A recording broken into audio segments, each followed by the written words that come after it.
പുത്തൻ പ്രതീക്ഷകളുമായി FC ഗോവ പരിശീലകനായ Manolo മാർക്കസിന്റെ കീഴിൽ പുതിയ ദൗത്യവുമായി ഇറങ്ങിയ ഇന്ത്യൻ നാഷണൽ ടീം ഇന്റർകോണ്ടിനൽ കപ്പിലെ ആദ്യ മത്സരത്തിൽ മൗറീഷ്യസിനെതിരെ സമനില വഴങ്ങിയിരിക്കുകയാണ്. ഇന്ത്യയേക്കാൾ ഫിഫ റാങ്കിങ്ങിൽ വളരെ പിറകിലുള്ള ടീമാണ് മൗറീഷ്യസ് എങ്കിലും മനോളോ മാർക്കസിന്റെ കീഴിൽ ഇന്ത്യക്ക് മികച്ചൊരു തുടക്കം തന്നെയാണ് ലഭിച്ചത്.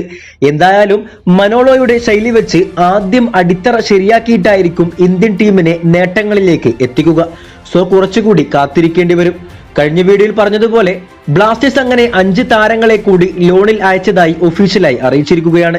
ലിക്മവം രാഗേഷിനെ പഞ്ചാബ് FC-യിലേക്കും ബികാസ് സിംഗിനെ മുഹമ്മദ് നസിയിലേക്കും തോമസ് ചെറിയാനെ ചർച്ചിൽ ബ്രദേഴ്സിലേക്കും മുഹമ്മദ് അജ്സലിനെ ഗോകുലം കേരളയിലേക്കും മുഹമ്മദ് അർബാസിനെ റിയൽ കാശ്മീർ FC-യിലേക്കുമാണ് ലോണിൽ അയച്ചിരിക്കുന്നത്. കൂടെ തന്നെ നിഹാൽ സുധീഷിനെ പഞ്ചാബിലേക്ക് ഓൾറെഡി അയച്ചതായതുകൊണ്ട് തന്നെ ടോട്ടൽ 6 താരങ്ങളെയാണ് ബ്ലാസ്റ്റേഴ്സ് ഈ സീസണിൽ ലോണിൽ അയച്ചത്. അതുപോലെ കഴിഞ്ഞ ദിവസങ്ങളിൽ ചർച്ചയായ Pritam Kotal, Deepak Tangri, Blasters Mohun Bagan swap deal നടക്കാനുള്ള സാധ്യത വളരെ കുറവാണെന്നാണ് പുതിയതായി ലഭിക്കുന്ന റിപ്പോർട്ടുകൾ. ഇന്ന് നടന്ന ISL-ന്റെ പ്രൊമോ ഷൂട്ടിൽ മോഹൻ ബഗാന്റെ ജേഴ്സി അണിഞ്ഞ് ദീപക് താങ്കരി നിൽക്കുന്ന ചിത്രങ്ങൾ ഇപ്പോൾ ലീക്കായിട്ടുണ്ട്.